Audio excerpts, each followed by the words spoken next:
শুভেচ্ছা সবাইকে আমন্ত্রণ জানাচ্ছি ব্যবসা বাণিজ্য আর অর্থনীতির খবরাখবর নিয়ে আমাদের নিয়মিত আয়োজন বিজনেস আওয়ারে। রবি থেকে বৃহস্পতিবার দুপুর 1টায় প্রচারিত হচ্ছে আমাদের এই অনুষ্ঠান। পুরো আয়োজনে থাকছে দেশ বিদেশের ব্যবসা বাণিজ্যের সবশেষ খবর ও খবরের বিশ্লেষণ, এছাড়াও শেয়ার বাজার ও মুদ্রা বাজারের আপডেট সহ আন্তর্জাতিক বাণিজ্যের হালচাল তো থাকছেই। আজকে পুরো আয়োজনে আপনাদের সাথে আছি আমি হোসাইন শাহাদাত।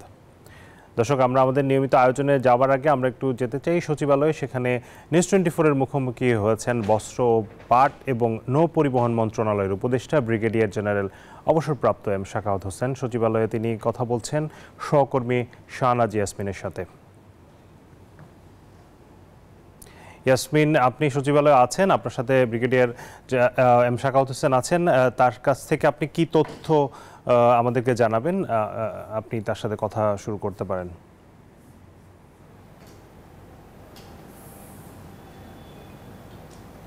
শাহাদাত, আপনাকে ধন্যবাদ জানাচ্ছি। আমরা জানি যে 2010 সালে একটি আইন হয়েছিল যে বাংলাদেশ থেকে পলিথিনের ব্যাগ নিষিদ্ধ হবে এবং পাটের ব্যাগকে উৎসাহিত করা, কিন্তু সেই 2010 সালের পরে 2018 সালে নতুন করে সরকার উদ্যোগ নিল, তৎকালীন সরকার উদ্যোগ নিয়েছিল, কিন্তু এটা আসলে এক্সিকিউট হয়নি। এবং আমরা জানি যে অন্তর্বর্তী সরকার আসার পর থেকেই পরিবেশ মন্ত্রণালয় এবং বস্ত্র পাট মন্ত্রণালয় মিলে এই পলিথিনের ব্যাগকে নিরুৎসাহিত করা এবং পাটের ব্যাগকে উৎসাহিত করার কাজ শুরু করেছে। এবং আগামীকাল 1 অক্টোবর থেকে সারা দেশে সুপার শপগুলোতে পলিথিন ব্যাগ আর থাকবে না এবং পাটের ব্যাগ শুরু হবে।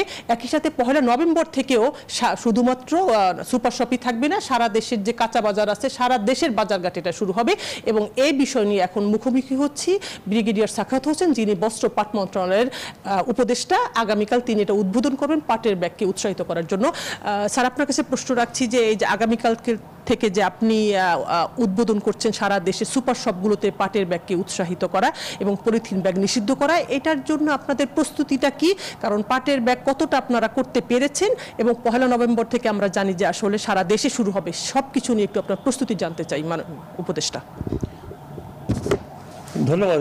আমাদের প্রস্তুতি মোটামুটি বেশ কয়েক মাস থেকে চলছে। যেমন কয়েক মাস বলবো যে আমরা যখন আসছি, পার্টিকুলারলি আমি যখন এখানে আসলাম তখন পরিবেশ মন্ত্রণালয়ের সাথে মিলে এইটা কনসেপচুয়ালি ডেভেলপ করা হলো। আমরা তারপরে মিটিং করলাম যারা উৎপাদক আছে তাদের সাথে এবং ব্যাগের কথা বললাম।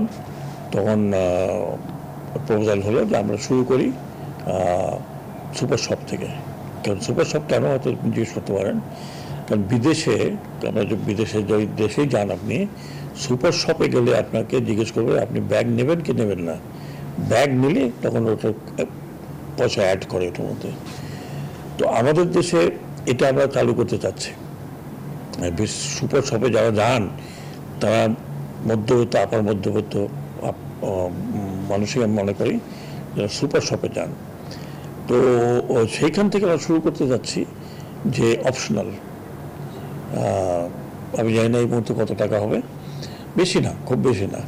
যদি আপনি ব্যাগ নিতে চান তাহলে ব্যাগ নেবেন, ব্যাগ যদি না নেন তাহলে আপনার অ্যারেঞ্জমেন্টের জিনিসপত্র নিয়ে যাবেন। আনুমানিক টু স্টার্ট হতে 20 টাকার মতো হতে পারে, ডিপেন্ড অন সাইজ, ব্যাগের সাইজ। আবার ফ্যান্সি ব্যাগও হবে। এটা আবার রিইউজেবল, ওনারা যদি নিয়ে যান 2বার 3বার ইউজ করতে পারেন। তো এটা আমরা এই জন্য করতে চাচ্ছি যে সুপার শপ থেকে শুরু করলে এটা যখন একটু প্রচারিত আরও হবে তখন লার্জ স্কেলে, যেটা আপনি বলেছেন যে 1 তারিখ 1 নভেম্বর থেকে এটা সারা দেশে অন্যান্য ক্ষেত্রে এটা ইউজ হবে। যেমন ধরুন চাতালগুলোতে যারা ধান চাল করে, গম, অন্যান্য আরও ধরুন যেগুলো কন্টেনার এখন প্লাস্টিক হচ্ছে সেইগুলোকে বর্জন করতে হবে। কারণ আমরা জানি সারা বিশ্বে এখন এই প্লাস্টিক বর্জনের কথা উঠেছে, বিকজ এটা কতখানি মানে শুধু বায়ু দূষণ করে না, সমস্ত এনভায়রনমেন্টে কিছু দূষণ করে। আপনি চিন্তা করেন আমাদের বুড়িগঙ্গা নদীর এই যে ঢাকার পাড়গুলো, ঢাকার অংশতে শীতকাল আসছে এত দুর্গন্ধ বেরোয় এবং ওখান থেকে আমি চেষ্টা করবো একটা পাইলট প্রকল্প করার জন্য কতটুকু আমরা ডিপ উঠাতে পারি। যতগুলো গতবার উঠানো হচ্ছে এর আগে সবই কিন্তু পলিথিন, এবং এই পলিথিনের ব্যবহারটার কারণে আমাদের ঢাকা শহরের সব ড্রেনগুলো বন্ধ হয়ে যাচ্ছে, এমনকি সোয়ারের ড্রেনগুলো বন্ধ হয়ে যাচ্ছে। এবং সেই জন্য আমরা দেখি একটু বৃষ্টি হলেই ড্রেনগুলো আর কাজ করে না, ড্রেন উপচে পড়ে। তো এইটা শুধু আমাদের দেশে না, ওয়ার্ল্ড ওভার এই পলিথিনের বিরুদ্ধে একটা আইন তৈরি হয়েছে এবং কয়েকদিন আগে আমার সাথে দুবাইয়ের মান্যবর রাষ্ট্রদূত এসেছিলেন, তিনিও বলেন যে দুবাইতে এখন থেকে এটা বন্ধ হয়ে যাচ্ছে। আমাদের দেশে খুব ভালো একটা ন্যাচারাল ফাইবার আছে যেটার নাম পাট বা জুট। এটা অনাদিকাল থেকে আমরা ব্যবহার করে আসছি। কিছু অনেক সময় ছিল যখন পাটের ব্যাগ নিয়ে বাজারে যাওয়া হতো বাড়ির থেকে নিয়ে, এখন সেটা না হয় শর্টকাট হয়ে গেছে পলিথিন, এবং সেই পলিথিন আর এটা বায়ুতে মিশেও না, পানিতেও গলে যায় না, মাটিতে ফেলে দিলে ওটা যত বছর থাকুক ওটা কিছু হয় না। It's so bad synthetic. এবং ডক্টররা যারা বলেন, যারা হেলথ নিয়ে কথাবার্তা বলেন, তারা বলেন এই প্লাস্টিকের কারণে, প্লাস্টিক বোতলে পানি, প্লাস্টিক বোতলে অনেক কিছু, যদিও বলে এটা ফুড গ্রেড, বাট এখান থেকে আমরা দেখছি যে আমাদের দেশে অনেকগুলো রোগ কিন্তু অনেক বেশি হচ্ছে, বিশেষ করে ক্যান্সার। তো সেটাও বলে যে এটাও একটা এফেক্ট। তো এই সব কিছু মিলিয়ে আমি মনে করি, আর পাট আমাদের যেহেতু একসময় ঐতিহ্যবাহী,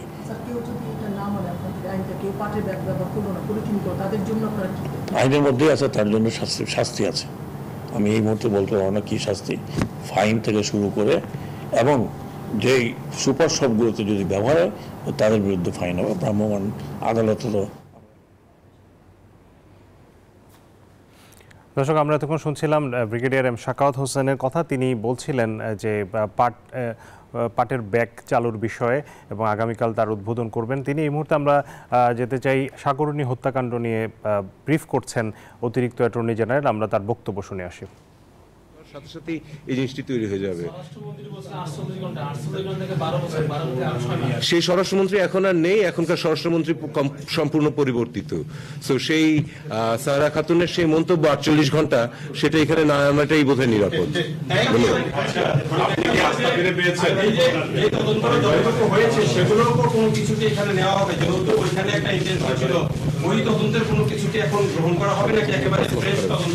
তদন্ত যখন চলবে তখন আগের যা ছিল সেটা গোপন থাকুক বা এই থাকুক, সবকিছুই পর্যালোচনা তো অবশ্যই করা হবে।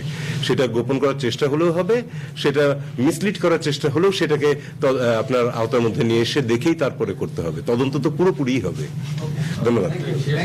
আপনি আস্থা ফিরে পেয়েছেন, আমরা আস্থা। দর্শক, সাগরণী হত্যাকাণ্ড নিয়ে ব্রিফ করছিলেন অতিরিক্ত অ্যাটর্নি জেনারেল। আমরা এতক্ষণ সেখানে ছিলাম। এই মুহূর্তে আমরা যাচ্ছি আমাদের নিয়মিত আয়োজনে। পোশাক খাতে থামছেই না শ্রমিক অসন্তোষ। শ্রম উপদেষ্টা জানিয়েছেন, শ্রমিকদের দাবি মেনে নেয়ার পরও যারা কাজে যোগ দেননি তাদের বিরুদ্ধে কঠোর হবে সরকার।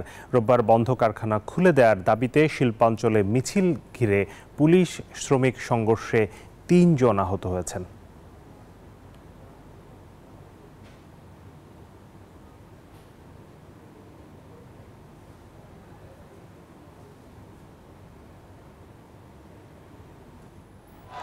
সাভারে অধিকাংশ কারখানা কার্যক্রম স্বাভাবিক হলেও আওয়ামী লীগ সরকারের সাবেক 2 সংসদ সদস্যের মালিকানাধীন 2টি কারখানা সহ 50টি কারখানা এখনও বন্ধ রয়েছে।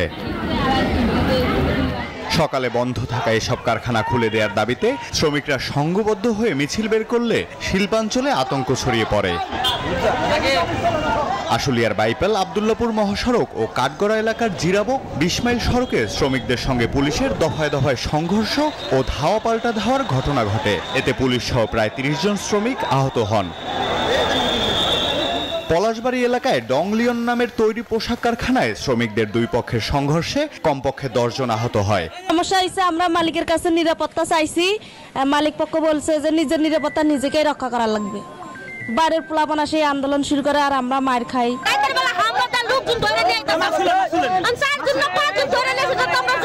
এসব ঘটনায় নতুন করে শ্রমিক অসন্তোষ সৃষ্টির পায়তারা চলছে বলে জানিয়েছে শিল্প পুলিশ। কিছু কিছু ফ্যাক্টরির শ্রমিক তাদের ফ্যাক্টরিগুলো বন্ধ থাকার কারণে এই সমস্যাগুলো তৈরি করছে। অন্যান্য ফ্যাক্টরিকেও কাজ করতে দিচ্ছে না বা বাধা দিচ্ছে, আমরা তাদেরকে বুঝাই শুনে ফিরিয়ে দিচ্ছি। এদিন সচিবালয়ে এক সংবাদ সম্মেলনে শ্রম উপদেষ্টা আসিফ মাহমুদ সজীব ভুঁইয়া বলেন, শ্রমিকদের দাবি মেনে নেয়ার পরও এখনো যারা কাজে যোগ দেননি তাদের বিরুদ্ধে কঠোর হবে সরকার। আমাদের গত ঘোষণার পরেই ফিরে গেছেন, 2-1টা জায়গায় কিছু সমস্যা আছে, সেগুলোকে আমরা অ্যাড্রেস করছি, আমরা সেগুলো নিয়ে কাজ করছি। আপনারা যদি ধৈর্য ধরে আমাদেরকে সময় দেন, আমরা এই দেশের শ্রমিকদের সার্বিক কল্যাণের লক্ষ্যে সকল স্টেক হোল্ডারদেরকে সাথে নিয়ে কাজ করে যাব। এদিকে গাজীপুর সদরে 12 দফা দাবিতে ঢাকা ময়মনসিংহ মহাসড়কে অবরোধ করে বিক্ষোভ করেন শ্রমিকরা। দীর্ঘ 3.5 ঘন্টা পর ঢাকা ময়মনসিংহ মহাসড়কে যান চলাচল স্বাভাবিক হয়। Desk report, news 24। দর্শক, শ্রমিক অসন্তোষে অস্থিরতা চলছে তৈরি পোশাক খাতে এবং উৎপাদন ব্যাহত হচ্ছে, অর্ডার বাতিল হচ্ছে, বিভিন্ন ধরনের আসলে চ্যালেঞ্জের মুখে পড়ছেন উদ্যোক্তারা। এই বিষয়গুলো নিয়ে আমরা আজকে আলোচনা করতে চাই। আমাদের সাথে যুক্ত আছেন বিকেএমই এর সভাপতি মোহাম্মদ হাতেম। জনাব হাতেম, আপনাকে স্বাগত জানাচ্ছি বিজনেস আওয়ারে। জনাব হাতেম, আপনি কি শুনতে পাচ্ছেন আমাকে?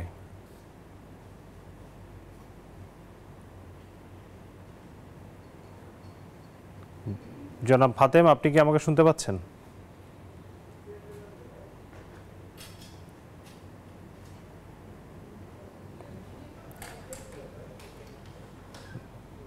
দর্শক, জনাব মোহাম্মদ হাতেম আমাদের সাথে যুক্ত হবেন। আমরা এই মুহূর্তে একটি বিরতি নিয়ে আসি, বিরতির পর এসে আমরা আলোচনা শুরু করব। আবারও স্বাগত জানাচ্ছি বিজনেস আওয়ারে। আমরা আবার আলোচনায় ফিরতে চাই। আমাদের সাথে যুক্ত আছেন বিকেএমই এর সভাপতি মোহাম্মদ হাতেম। জনাব হাতেম, স্বাগত জানাচ্ছি। বিরতির আগে আমরা একটি প্রতিবেদন দেখছিলাম গতকালের ঘটনা। আশুলিয়াতে গতকালও নানান ধরনের শ্রমিক অসন্তোষের কারণে আন্দোলনে অনেকে আহত হয়েছেন। এখনও কিন্তু এই আন্দোলনটা চলছে। আসলে এইটি বন্ধ করা কেন যাচ্ছে না? আমার যেটা ধারণা যে এখন তো বন্ধ হয়ে যাওয়ার কথা, যদি এরপরও বন্ধ না হয়। আপনারা তো নিশ্চয়ই দেখেছেন যে এর পিছনে কারা কারা ইন্ধন দিচ্ছে। যদিও কোনো একটি বড় পত্রিকা বলেছে যে আমরা মালিকরা নাকি আমরা খালি ষড়যন্ত্র, ইন্ধন এগুলি খুঁজি।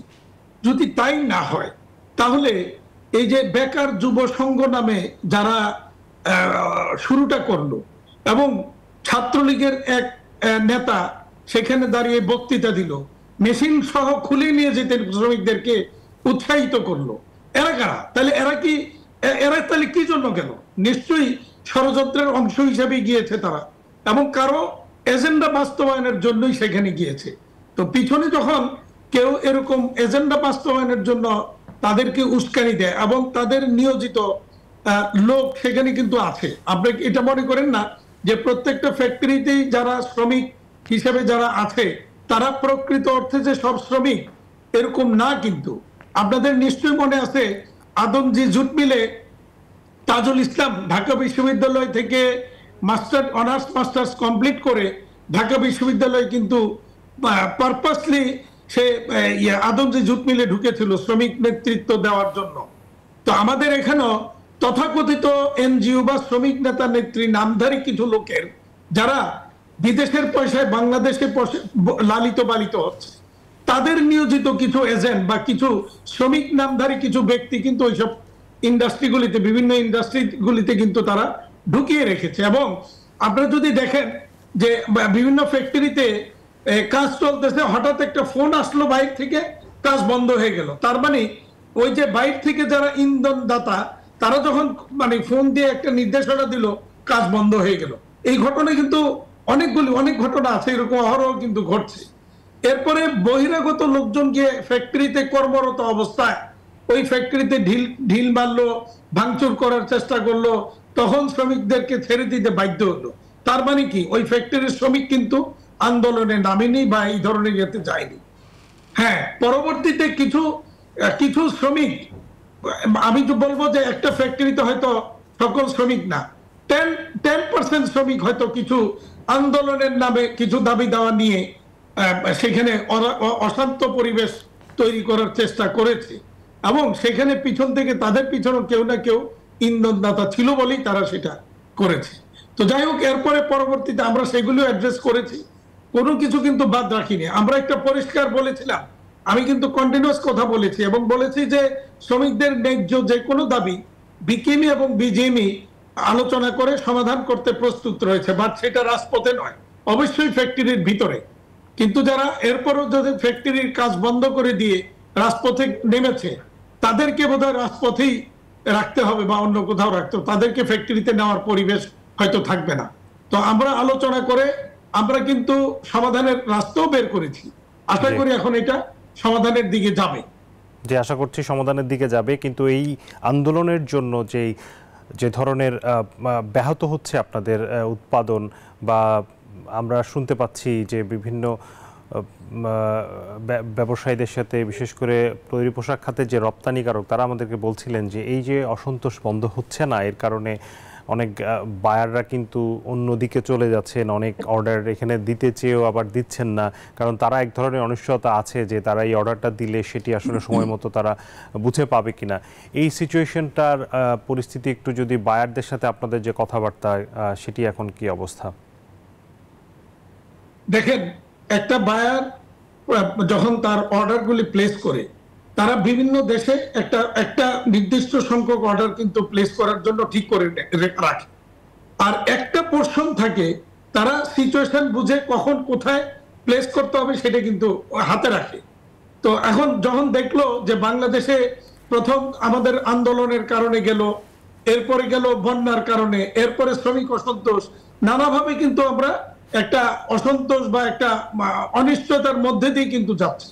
ফলে স্বাভাবিকভাবে বায়ারদের হাতে যে অর্ডারগুলি থাকে, কোথায় মানে ওইগুলি প্লেস করবে এরকম একটা ইয়েতে রাখে, সেইগুলি কিন্তু বাংলাদেশ থেকে অন্যদিকে অলরেডি চলে গিয়েছে। সেই অর্ডারগুলি কিন্তু হাতছাড়া হয়েছে। এটা কিন্তু আমাদের জন্য একটা বড় ক্ষতি।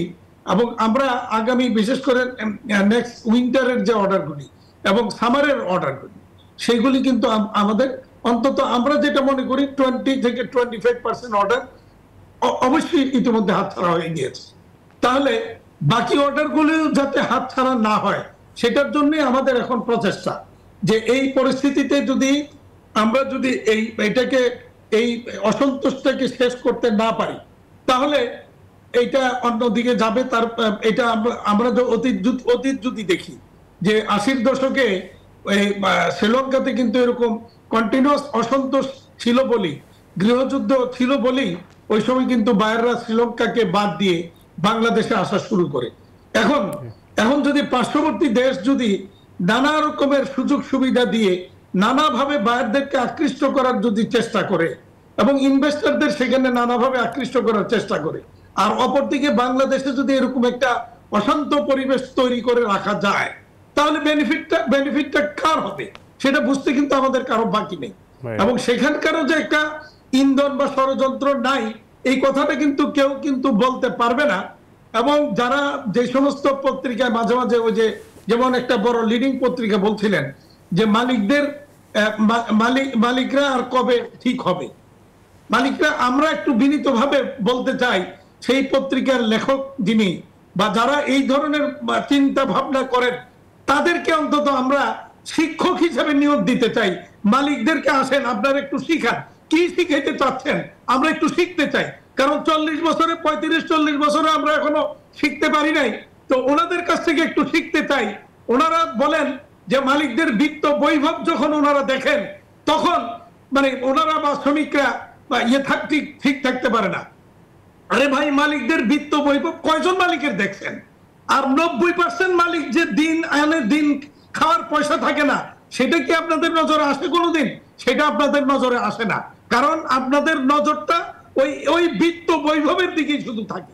আপনারা 5 to 10% মালিক হাতে গোনা বাংলাদেশে আমরা বলতে পারবো কয়জন মালিকের এরকম বিত্ত বৈভব নিয়ে চলেন। কারণ তারা এখন আর শুধু গার্মেন্টস এর মধ্যে সীমাবদ্ধ নাই, তারা অন্যান্য বহু আরো সেক্টর নিয়ে তারা ব্যবসা করছেন। ইনকাম গার্মেন্টস এ না হইলে আরেকখানে ইনকাম হচ্ছে, সেটা নিয়ে তারা ভালোভাবে চলছেন। সেটা ম্যাক্সিমাম 10%। বাকি 90% যে মানে বেঁচে থাকার সংগ্রামে লিপ্ত, টিকে থাকার সংগ্রামে লিপ্ত, সেটা ওনারা চোখে দেখেন না। আমি গতকালকে নিউ ইয়র্ক থেকে আসলাম, জাতিসংঘ অধিবেশনে সেখানে অংশ নিয়েছিলাম, এবং ওই যে বাংলাদেশের 50 বছর পূর্তি উপলক্ষে ইমিগ্রেন্ট ডে একটা মেলা সেমিনার ছিল, সেগুলিতে অ্যাটেন্ড করে আসলাম। সেখানে গার্মেন্টস মালিক আমাকে কন্টিনিউয়াস গত কয়েকদিন আমাকে সাপোর্ট দিয়েছে, ওখানে আমার সাথে ছিল। সেই মালিক বাংলাদেশে এই গার্মেন্টস নিয়ে টিকতে না পেরে সে এখন আমেরিকাতে গিয়ে থাকে এবং ট্যাক্সি ক্যাব চালায় সে। তো এরকম বহু মালিক আছে যে এখন ওই কোর্টের সারাদিন তার বছরের সারা বছর আমরা বুঝতে পেরেছি আসলে অনেকেই হয়তো এখন চ্যালেঞ্জের মুখে পড়ছে, স্ট্রাগল করছে, আমরা সেটা বুঝতে পারছি, কিন্তু এ থেকে উত্তরণের আসলে সহজ কোনো উপায় আছে কিনা, বিশেষ করে এই রপ্তানিকারকদেরকে আমরা যাতে ধরে রাখতে, দুঃখিত ক্রেতাদেরকে যাতে আমরা ধরে রাখতে পারি, বিদেশি ক্রেতাদেরকে, এবং সামনের দিনে আমাদের রপ্তানি আয়টা যাতে ব্যাহত না হয়, সেই জায়গাটাতে আসলে এই মুহূর্তে করণীয়টা কি? এই মুহূর্তে করণীয় যেটা মনে করি যে আমরা আমাদের একটা বড় সম্পদ যদি বলি, বড় একটা উপলক্ষ বা উপকরণ যদি বলি, আমাদের মাননীয় প্রধান উপদেষ্টা ডক্টর মোহাম্মদ ইউনূস, আমি তো সেখানে ছিলাম, যা দেখলাম ওনাকে সারা বিশ্ব নেতৃবৃন্দ যেভাবে গ্রহণ করেছে, যেভাবে সম্মানিত করেছে, তার ইমেজকে কাজে লিগে এবং তিনি তাকে যেভাবে বাংলাদেশের পাশে থাকার ঘোষণা বিশ্ব নেতৃবৃন্দ দিয়েছেন, সেখানে একটা নেগোসিয়েশনের মাধ্যমে আমাদের পোশাক শিল্প বা সহ টোটাল রপ্তানি খাত একটা ভালো অবস্থানে যাওয়ার সুযোগ কিন্তু তৈরি হয়েছে। আমরা সেই সুযোগটা কাজে লাগাতে হবে। আমাদের সেই সুযোগ কাজে লাগাতে গেলে লোকালি আমাদের যে পলিসিগত সাপোর্ট, সেটাকেও সংশোধন করে নতুন পলিসি দিয়ে আমাদেরকে এগিয়ে যেতে হবে। আমরা সেটার প্রত্যাশায় থাকবো এবং শ্রমিক ভাই বোনদেরকে অনুরোধ করব যে কারো প্ররোচনার ফাঁদে পা না দিয়ে নিজের ব্যবসা প্রতিষ্ঠান, নিজের এই যে সংসার চলার যে উপলক্ষ, সেটাকে ঠিক রাখেন। জি, তারা নিশ্চয়ই কাজে ফিরে যাবে, আমরাও সেই আশা করছি। আপনাকে অনেক ধন্যবাদ জনাব হাতেম আমাদেরকে সময় দেওয়ার জন্য। দর্শক, আলোচনায় ছিলাম, আমাদের সাথে বিকেএমই এর সভাপতি মোহাম্মদ হাতেম যুক্ত ছিলেন, আলোচনা করছিলেন পোশাক খাতের নানান চ্যালেঞ্জ নিয়ে। এই মুহূর্তে সময় হলো একটি বিরতির, ফিরছি একটু পর, সাথেই থাকুন। আবারও স্বাগত জানাচ্ছি বিজনেস আওয়ারে। এবারে জানাবো শেয়ার বাজারের খবর।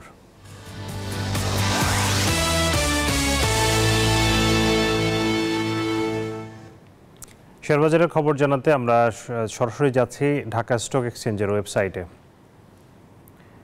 আমরা যদি দেখি এই মুহূর্তে নেতিবাচক ধারায় চলছে লেনদেন। ডিএসসিএক্স ইন্ডেক্স 29 পয়েন্ট কমেছে, অবস্থান করছে 5628 পয়েন্টে, 7 পয়েন্টের মতো কমে ডিএসসি সরিয়া ইন্ডেক্স অবস্থান করছে 1263 পয়েন্টে। ডিএস30 কমেছে 10 পয়েন্টের মতো এবং এখন পর্যন্ত লেনদেন হয়েছে 353 কোটি টাকা এবং লেনদেনে অংশ নেওয়া কোম্পানিগুলোর মধ্যে দাম বেড়েছে 174টির, কমেছে 168টির এবং অপরিবর্তিত আছে 51টি কোম্পানির শেয়ারের দর। পুঁজিবাজারের পর জানাবো স্বর্ণ, মুদ্রা এবং রূপার বাজারের আপডেট ও দরদাম। শুরুতেই মুদ্রা বাজার পরিস্থিতি। মুদ্রা বিনিময় মূল্য আমরা যদি দেখি, মার্কিন ডলার কেনা হচ্ছে 119 টাকায়, বিক্রি 120, ইউরো 127 টাকায় কিনে 132 টাকায় বিক্রি করা হচ্ছে। পাউন্ডের কেনা দর 148 টাকা, বিক্রয় 154, চীনা ইউয়ান 15 টাকায় কিনে 17তে বিক্রি হচ্ছে। সৌদি রিয়ালের কেনা দর 31 টাকা, বিক্রয় 32 টাকা 10 পয়সা এবং ভারতীয় রুপি 1 টাকা 35 পয়সা ক্রয় মূল্য, বিক্রয় মূল্য 1 টাকা 45 পয়সা। সোনার দরদাম জানাতে চাই। 22 ক্যারেট সোনা এই মুহূর্তে বিক্রি হচ্ছে 1,38,000 টাকা প্রায়। 21 ক্যারেটের দাম পড়ছে প্রতি ভরিতে 1,31,000 টাকা বেশি। 18 ক্যারেট 1,12,000 এবং সনাতন সোনা বিক্রি হচ্ছে 92,286 টাকা প্রতি ভরি। রূপার দরদাম জানাবো। 22 ক্যারেট রূপার প্রতি ভরির দাম 2,098 টাকা, 21 ক্যারেট 2,005, 18 ক্যারেটের দাম পড়ছে 1,714 এবং সনাতন রূপা বিক্রি হচ্ছে 1,282 টাকায়। এবারে জানাবো বিশ্ব বাণিজ্যের খবর।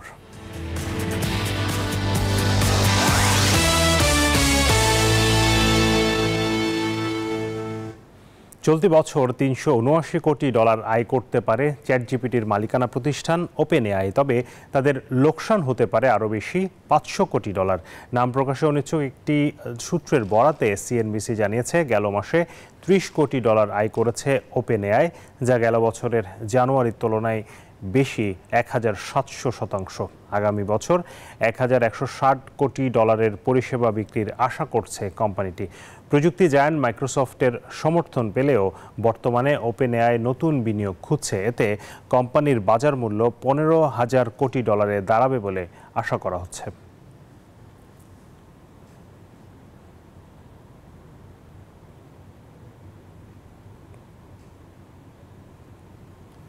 দর্শক, এই ছিল বিজনেস আওয়ারের আজকের আয়োজনে ব্যবসা বাণিজ্যের সবশেষ খবর ও খবরের বিশ্লেষণ জানতে চোখ রাখুন রবি থেকে বৃহস্পতিবার দুপুর 1টায় বিজনেস আওয়ারে। এছাড়া রাত 9টার সংবাদে বিজনেস এক্সপ্রেস দেখবেন, সেই আমন্ত্রণ জানিয়ে বিদায় নিচ্ছি।